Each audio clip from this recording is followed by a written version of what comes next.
Все поможет, мы поможем. Может быть, это میان کشورهای منطقه از لحاظ سرعت ورود به شبکه جهانی اینترنت تاجیکستان در رده‌های اخیر قرار داشته است. این نکته در سیمپوزیوم دوم رشد اینترنت در آسیای مرکزی که در شهر دوشنبه برگزار گردید صدا داد. با گفته کارشناسان سرعت میانه ورود به اینترنت در تاجیکستان 2.5 مگابایت در یک ثانیه بوده است. در ترکمنستان سرعت میانه ورود به اینترنت همگی 0.6 مگابایت در ثانیه را تشکیل می‌دهد. мушкили асосии норасоии алоқаи лозима ба дастраскунандагони алоқаи байнулмилалӣ аст. кишварҳои дастраскунандаи интернети босуръат асосан дар кишварҳои лаби баҳр ҳастанд. тоҷикистон бошад ба уқёнуси ҷаҳонӣ дастрасӣ надорад. аз ин рӯ бо назардошти релефи кӯҳӣ ва душворгузар дар тоҷикистон суръати интернет суст ва нархаш гарон аст.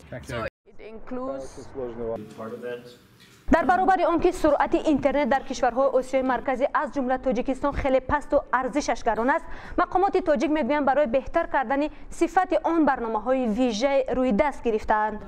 دوره‌های تشکیل نمودن شبکه نوری کشور را معین نمودند که موافق آن آغاز ساختمان از ولایت سوخ و خطلان در دوره اول، بعداً ساختمان شبکه نوری در نویاهای توبه جمهوری و ولایت مختار کوهستان بادغیس در دوره بعدی پیش بینی شده بود تا اینکه امکانیت تأمین نمودن علاقه با اعتماد بین شهری و برآمد به شبکه‌های تلکمونیکاسیونی بین المللی را فراهم آورد. از لحاظ گرانی نرخ اینترنت تاجیکستان میان کشورهای آسیای مرکزی بعد از ازبکستان قرار دارد. نرخ 1 مگابایت اینترنت در روسیه $1، در قزاقستان و قرقیزستان تا $15 و در تاجیکستان $70 را تشکیل می‌دهد. در ازبکستان باشد ارزش آن بیشتر از $100 آمریکایی است.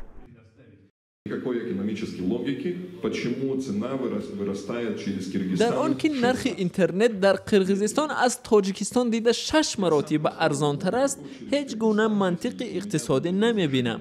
من شخصا خودم چنین ناقل‌های اپتیکی را از طریق قرقیزستان می‌ساختم اگر به چنین کار اجازت می‌داشتم.